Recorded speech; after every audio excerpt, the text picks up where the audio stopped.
श्रीगुरुभ्यो नमः। गुरुर्ब्रह्मा गुरुर्विष्णु गुरुदेवो महेश्वरः। गुरुसाक्षात् परं ब्रह्म तस्मै श्री गुरुवे नमः। गुरुवे सर्वलोकानां भिषजे भवरोगिणां नितये सर्वविद्यानां श्रीदक्षिणामूर्तये नमो नमः। आदित्याय च सोमाय मंगलाय बुधाय च गुरुशुक्रशनिभ्यश्च राहवे केतवे नमो नमः। ஆதித்யாதி நவகிரகங்களை வணங்குகிறேன். என்னுடைய குருநாதரையும் வணங்குகிறேன். என்னுடைய உபாசனை தேவதை லோக வசங்கரி ஸ்ரீ ஸ்ரீ வாராகி அம்பாளுடைய மலரடிகளையும் வணங்கி உலகம் முழுவதும் வாழக்கூடிய என் அன்பு பக்தர்களே, அன்பு நேயர்களே, நிறைய கேள்விகள், நிறைய எதிர்பார்ப்புகள். இப்போ நாம் சமீபத்தில் போட்ட பதிவுகள் எல்லாமே 100% சக்ஸஸ். குறிப்பாக இந்த கிரக யுத்தம்னு ஒரு பதிவு போட்டோம். இந்த கிரக யுத்தத்திலிருந்து உலக நாடுகளிலிருந்து நிறைய கேள்விகள், நிறைய சந்தேகங்கள் கிளைண்ட்ஸ் பக்தர்கள் கேட்ட வண்ணம் இருந்தார்கள். அதுக்கு அடுத்தபடியாக பார்த்தீங்கன்னாக்கா இந்த செவ்வாய் பெயர்ச்சி அப்படின்னு ஒரு பதிவு போட்டோம். அதுக்கும் ஒரு நல்ல ரெஸ்பான்ஸ் இருந்தது. அதுலேயும் நிறைய சந்தேகங்கள் கேட்டு தெரிஞ்சுக்கிட்டாங்க. இப்போது சனி பகவான் வக்ரம். இந்த சனி பகவான் வக்ரம்னா என்ன சார்? மெயினாக நம்ம இந்த பதிவுக்கு உள்ளே போகிறதுக்கு முன்பாக எந்த பதிவை நாம் பார்க்குறோம், அதனால் நமக்கு என்னது நடக்கும், நல்லது நடக்குமா கெட்டது நடக்குமாங்கிறதுலாம் செகண்ட் திங்கு. என்ன சப்ஜெக்டில் நம்ம ஒரு இன்வால்மெண்ட் வேணும். வக்ரம் என்றால் என்ன? சூரியனை சுற்றி தான் எல்லா கோள்களும் இயங்குகின்றன. பூமியும் சேர்த்து, பூமியும் ஒரு கோள் தான். பூமியை சுற்றுவதைப் போல, சூரியனை சுற்றுவதைப் போல எல்லா கிரகங்களும் புளூட்டோன், நெப்டோன் எல்லாமே யாரை சுற்றி வராங்க? சூரியனை சுற்றி வருகிறார்கள். எந்த ஒரு கிரகமும் சூரியனை நெருங்க ஒளி அதிகமாக கிடைக்கும், வெளிச்சம் அதிகமாக கிடைக்கும். சூரியன் கிட்ட நெருங்கி போகும்போதும் அஸ்தங்கம் ஆயிடுறாங்க. சூரியனை நெருங்கி போகும்போது செயலிழந்து அவங்களால வெப்பம் தாங்காமல் ஒன்றுமே செய்ய முடியாமல் செயலிழந்து விடுகிறார்கள். இந்த அஸ்தங்கம் நம்ம எதுவுமே சேர்த்துக்க முடியாது. எதுவுமே நல்லது நடக்கும் தீமை நடக்கும்னு எதுவுமே சொல்ல முடியாது. அந்த கிரகம் எந்த கிரகத்தோடு சேர்ந்து இருக்கோ அதை சார்ந்த பலன்கள் சொல்லணும். வக்ரம் என்று சொன்னால் நன்மையும் நடக்கும் தீமையும் நடக்கும். காத்திருங்கள் நேயர்கள். யாருடைய பிறப்பு ஜாதகத்திலெல்லாம் வக்ரம்னு எழுதியிருக்கோ, நீங்கள் பிறந்த சமயத்தில் உங்களுடைய பிறப்பு ஜாதகத்தில் கிரகங்கள் வக்ரம் பெற்றிருக்குமேயானால் அப்போ ரொம்ப சிறப்பாக இருக்கும். ஸோ இந்த சனி பகவான் வக்ரம் வாக்கிய பஞ்சாங்கத்தின்படி ஜூன் மாதம் 19ஆம் தேதி, ஜூன் மாதம் 19/6/2024 ஆனி மாதம், தமிழுக்கு ஆனி மாதம் 5ஆம் தேதி, சதய நட்சத்திரம் 3ஆம் பாதத்தில் வக்ரகதியாகி ஐப்பசி மாதம் 18ஆம் தேதி 4/11/2024 நவம்பர் 4ஆம் தேதி வரை, ஸோ ஜூன் 19லிருந்து நவம்பர் 4 வரலும் 5 மாதங்கள் இந்த சனி பகவான் வக்ரகதியில் இருக்கிறார். திருக்கணிதம் நம்ம எடுத்துக்கிட்டோம்னா கொஞ்சம் ஒரு 10 நாள் வித்தியாசம், அவ்வளோதான். ஜூன் 30 முதல் நவம்பர் 15 வரை, ஜூன் 30 முதல் நவம்பர் 15 வரை.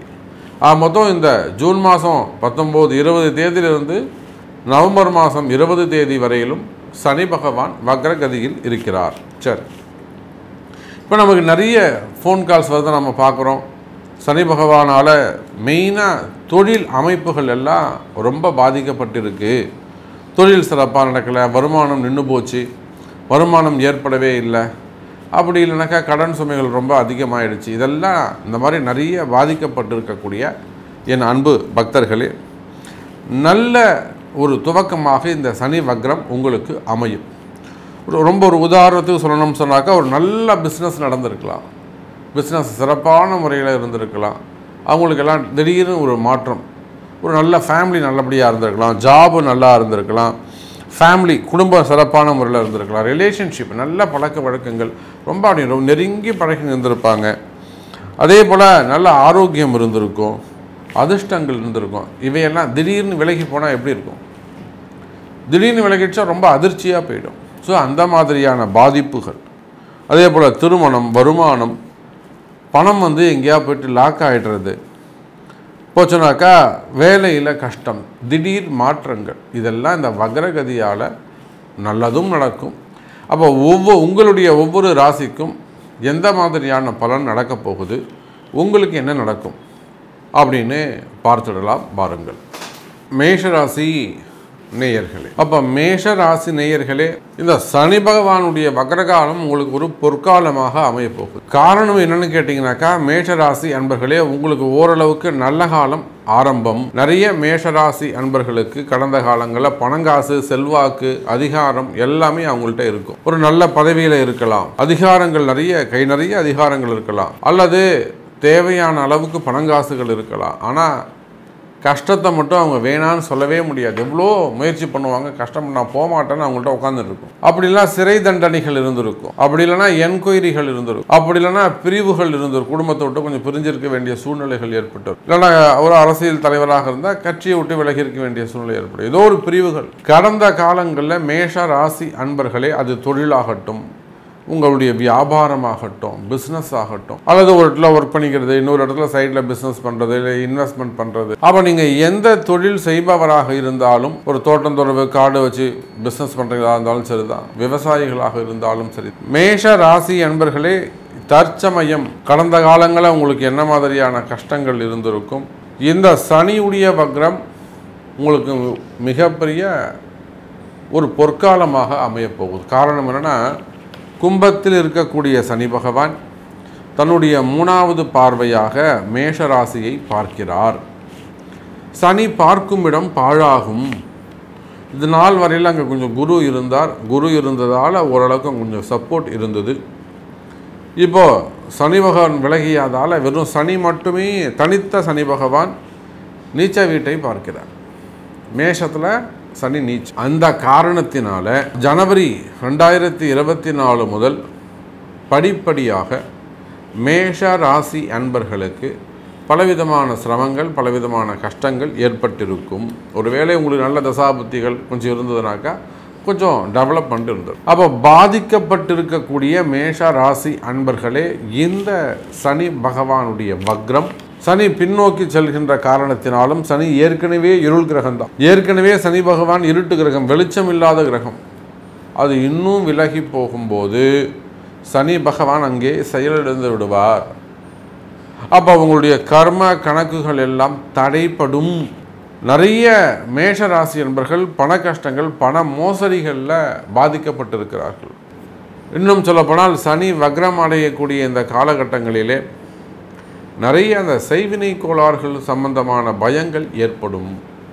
இல்லைனா இன்னொரு பக்கம் அந்த புதையல் சம்பந்தப்பட்டது ஏற்படும். இந்த புதையல் சம்பந்தப்பட்டது பிரச்சனைகள் அங்கே ஏற்படும். இங்கே புதையல் இருக்குது, அங்கே புதையல் இருக்குது, இவ்வளோ இருக்குன்னு சொன்னாங்க, அவ்வளோ இருக்குன்னு சொன்னாங்க, இதெல்லாம் அங்கே பார்க்கப்படும். அப்படி இல்லைன்னு சொன்னாக்கா அந்த மாதிரி ஒரு அதிர்ஷ்டங்கள் இருக்குமே. ஆனால் நிச்சயமாக மேஷ ராசி என்பவர்களே, அது உங்களை தேடி நீங்கள் அதை தேடி போகவே வேணாம், நீங்கள் அதுக்கு தேடி போகவே வேணாம், அந்த அதிர்ஷ்டம் உங்களை தேடி வரும். அதே போல தான் அதிர்ஷ்டம் எப்படி தேடி வருமோ, கால நேரங்கள் மாறுகின்ற பொழுது அந்த செய்வினை கோளாறுகள் ஆகட்டும், இல்லை திருஷ்டிகள் ஆகட்டும், குடும்பத்தால் வரக்கூடியது, குடும்பத்தால் வரக்கூடிய செய்வினைகள், உறவு முறைகளால் வரக்கூடிய செய்வினைகள், அல்லது வேலை பார்க்குற இடத்துல, பிஸ்னஸ் பண்ணுற இடங்களில் கடை நல்லா போயிட்டு இருந்தது சாமி, கடை சூப்பராக போயிட்டு இருந்தது, வெளிநாட்டில் இருக்கிறோம், ஒரு கடை வச்சுருக்கிறோம், அல்லது வெளிநாட்டில் ஒரு பிஸ்னஸ் பண்ணிக்கிட்டு இருக்கோம், இல்லை வெளிநாட்டில் ஒரு ஜாப் ஒர்க் பண்ணிக்கிட்டு இருக்கோம், இங்கே இந்த மாதிரிலாம் நடந்துக்கிட்டு இருக்குல்ல, அரசியலில் இருக்கிறோம், அல்லது சினிமா துறையில் இருக்கக்கூடியவங்க. இந்த சினிமா துறையில் மேஷராசி என்பர்கள், எத்தனையோ சினிமா துறை அன்பர்கள் அன்னை வாராகி இடத்திலே ஜெயிச்சவங்க ஏராளம். நான் பல பதிவுகளில் இதை சொல்வது, தைரியமாக சொல்வது உண்டு. சினிமா துறையை சார்ந்த எத்தனையோ அன்பர்கள், அரசியல் தலைவர்கள் நம்ம வாராகி கிட்ட உரிய பரிகாரங்கள் அந்தந்த ஆலயங்களை எழுதி கொடுக்குறோம், அந்த ஆலயங்களை போய் தரிசனம் பண்ணுறது, எத்தனையோ குடும்பங்கள் ஒன்று சேர்ந்துருக்கு. அப்போ இந்த சனி வக்ரத்தை பொறுத்தவரையிலே மேஷ ராசி அன்பர்களே உங்களுக்கு நன்மையை செய்கிறது. மெயினாக வேலை வாய்ப்புகள் சிறப்பானதாக இருக்கும். ஏன்னா சனியுடைய பார்வை மேஷத்துக்கு நல்லது இல்லை. சனி பார்க்கும் இடம் பாழாகும் என்பதால் இத்தனை காலமாக மேஷராசி என்பவர்கள் பாதிப்புக்கு உள்ளானார்கள். அந்த பாதிப்புகளிலிருந்து எழுந்து வெளிவரக்கூடிய அற்புதமான தருணம். சரி, நாம் தான் வெளியே வந்துட்டோம்னு அலட்சியமாக இருக்காதீங்க. உடனடியாக ஒரு பரிகாரம், உடனடியாக அந்த தோஷ நிவர்த்தி, கர்ம தோஷ நிவர்த்தி. இப்போ எப்படி ஒரு வெளியில் போயிட்டு வந்தோம்னா வீட்டுக்கு வாசல் நின்று தலை குளிச்சுட்டு வேறு துணியை மாற்றிக்கிட்டு நம்ம வீட்டுக்குள்ளே போகிறோம். அதை போல் அந்த துன்பங்கள்லேருந்து வரக்கூடிய நீங்களும் ஒரு நிவர்த்தியை செஞ்சுட்டு தான் வீட்டுக்கு போகணும். அப்போ மேஷ ராசி அன்பர்களே, இந்த சனி பகவானுடைய வக்ரகதி என்பது பொதுவாகவே மேஷ ராசிக்கு சிறப்பான முறையில் நல்ல பலன்களை கொடுக்கின்றது. இன்னும் சொல்லப்போனால் அப்போ நம்ம நிறைய இந்த மேஷ ராசிக்கு திருமணம் பற்றிய கேள்விகளை பார்க்கின்றோம், குழந்தை பாக்கியம் பற்றிய கேள்விகளை பார்க்கின்றோம். அப்போ உலகம் முழுவதும் வாழக்கூடிய எனதருமை மேஷ ராசி அன்பர்களே, திருமண யோகங்கள், திருமணம் ஊர்ஜிதமாக கூடிய காலம். சனிதான் உங்களுக்கு தடையாக இருந்தார். என்ன சொல்கிறாங்க, ஜெயில் யோகம் இருக்குமே, ஆனால் ஜெயிலிருந்து நீங்கள் ரிலீஸ் ஆகிறதுக்கு வெளிவருவதற்கு வாய்ப்புகள் உண்டு. சட்ட சிக்கலிலிருந்து விடுபடுவதற்கு வாய்ப்புகள் உண்டு. வம்பு வழக்குகளிலிருந்து விடுபடுவதற்கு வாய்ப்புகள் உண்டு. சொத்து பிரச்சனைகளுக்கு நல்ல தீர்வு கிடைக்கும். வராத பணங்காசுகள் உங்களுக்கு வந்து சேரும். நோய்வாய்ப்பட்டவர்கள் நோய்களிலிருந்து நிவர்த்தி அடைவார்கள். அவங்களுக்கு ஒரு அதாவது அவங்களுக்கு பொறுத்தவரையிலும் ரொம்ப முக்கியமான ஒரு ஆயுஷோமமோ மிருத்யுஞ்சய ஹோமமோ மிருத்யுஞ்சய ஜபமோ அந்த மாதிரி ஒரு மிருத்யுஞ்சய ஆயுஷோமம் செய்து அவங்களுக்கு அந்த ஜலத்தை கொட்டி அபிஷேகம் செஞ்சுக்கிறது நல்லது. ஒரு கண்டத்திலிருந்து தப்பிச்சு வந்தால் எப்படி இருக்கும், அதை போல் அந்த ஃபீல் பண்ணி ஒரு நல்ல மந்திரங்களை சொல்லி ஒரு ஹோமங்களை செய்வித்து நல்ல வேள்விகளை செய்வித்து அவங்களுக்கு அந்த அபிஷேகம் செய்விப்பது சிறப்பு. ஒரு ஆயுஷோமம் பண்ணிக்கிறது நல்லது. அப்போ மேஷ ராசி என்பவர்களை திருமண யோகங்கள் கைகூடும், ஆரோக்கியம் அதிகரிக்கும். செய்வினை கோளாறுகள், இருட்டான விஷயம், வெளிச்சமே தெரியல, இருள் சூழ்ந்திருக்கு, எனக்கு அடுத்தது என்ன செய்யறதுனே தெரியல, அந்த மாதிரி ஒரு இருள் சூழ்ந்திருக்குமே, ஆனால் வெளிச்சம் கிடைக்கும். அப்போ பொதுவாக சொல்ல வேண்டும் என்று வேலை உத்தியோகங்கள் சிறப்பானதாக இருக்கும். நிறைய மேஷராசி என்பவர்களுக்கு வேலை போகும், கவலைப்படாதீங்க. சின்ன சின்ன சிரமங்களால், சின்ன சின்ன கஷ்டங்கள் அல்லது சின்ன சின்ன விஷயங்களால் உங்களை விட கீழே வேலை செய்யக்கூடியவங்களால் தான் உங்களுக்கு பிரச்சனைகள் ஏற்படும். நீங்கள் ரொம்ப வித்தியார்த்தியாக இருப்பீங்க, ரொம்ப நீங்கள் வேலை தெரிஞ்சவங்களாக இருப்பீங்க, படித்தவங்களாக இருப்பீங்க. ஆனால் உங்களுக்கு கீழே வேலை செய்யக்கூடியவங்களோடு தான் உங்களுக்கு அதிக தொடர்புகள் ஏற்படும். இதெல்லாம் காலத்தின் கோலம். இப்போ சனி பகவானுடைய பார்வை இருக்குமே, ஆனால் நீங்கள் ஒரு உயர்ந்த இடத்துல இருந்தாலும் உங்கள் தாழ்ந்த நிலையில் இருக்கக்கூடியவர்களோடு தான் அதிக நட்பு பாராட்டுவீர்கள். இதெல்லாம் காலத்தின் கோலம். இப்போ அதிலிருந்தெல்லாம் விடுபட்டு சிறந்த உத்தியோகம், உத்தியோகத்தில் இடமாற்றம், பதவி உயர்வுகள் அல்லது வேலையில் இடமாற்றங்கள், இவை எல்லாமே உங்களுக்கு நடக்கும். தெரிஞ்சவங்களால் வரக்கூடிய கஷ்டம், நண்பர்களால் வரக்கூடிய கஷ்டங்கள், மெயினாக உங்களை முடக்கணும் எதிரிகளுடைய தொந்தரவுகள், மனசில் இருக்கக்கூடிய பயம் அல்லது கடன் சுமைகள், கடன் பிரச்சனைகள், வம்பு வழக்குகள், இன்னும் நிறைய விஷயங்கள் நாம் சொல்லிக்கிட்டே போகலாம். மேஷ ராசி அன்பர்களே, இந்த சனி பகவானுடைய வக்ரம் எல்லா வகையிலும் சனியுடைய பார்வையை நிவர்த்தி செய்து இடதோஷங்கள், செய்வினை தோஷங்கள் மற்றும் இருள் தோஷங்கள் எல்லாம் விலகி அடுத்த 5 மாதங்களுக்கு அற்புதமான பொற்காலமாக மேஷராசிக்கு அமைகிறது. இந்த 5 மாதங்களை நீங்கள் பயன்படுத்தி கொள்ளுங்கள். உங்களுக்கு என்ன நல்லது நடக்கணும்னு நீங்கள் நினைக்கிறீங்களோ அதற்கான முயற்சிகளை இடுங்கள். அப்போ உங்களுடைய பிறப்பு ஜாதகத்தை கொண்டு சாமி நான் இந்த மாதிரி ஒரு முயற்சி எடுக்கிறேன், எனக்கு வேலை வேணும், எனக்கு திருமணம் வேணும், எனக்கு இந்த செக்கு மோசடி வழக்கு ஒன்று இருக்குது, நான் விட்டு விலகணும், எனக்கு இடம் ஒன்று விற்கலை, இல்லை இந்த இடம் எனக்கு கிடைக்கணும், எனக்கு பட்டா வேணும், லாக்கில் இருக்குது, இல்லை பணம் காசு கொடுத்து ஏமாந்துட்டேன், பணம் வரணும். இதுபோல் உங்களுக்கு என்ன நடக்கணுமோ அதற்கான முயற்சிகளை எடுங்க. அந்த முயற்சி உங்களுக்கு கை கொடுக்கும். கூட உங்களை காப்பாற்றுவதற்கு அன்னை வாராகி இருக்கிறாள். உங்கள் ஜாதகம் பேசும் என்பதை தெரிவித்து கொண்டு, முயற்சி திருவினையாக்கும் என்பதையே இந்த சனி வக்ரம் எடுத்துரைக்கிறது என்பதையும் சொல்லிக்கொண்டு, மீண்டும் வேறொரு அற்புதமான பதிவில் உங்களை சந்திக்கிறேன். நன்றி. நமச்சிவாயம். ஜெய் வராகி.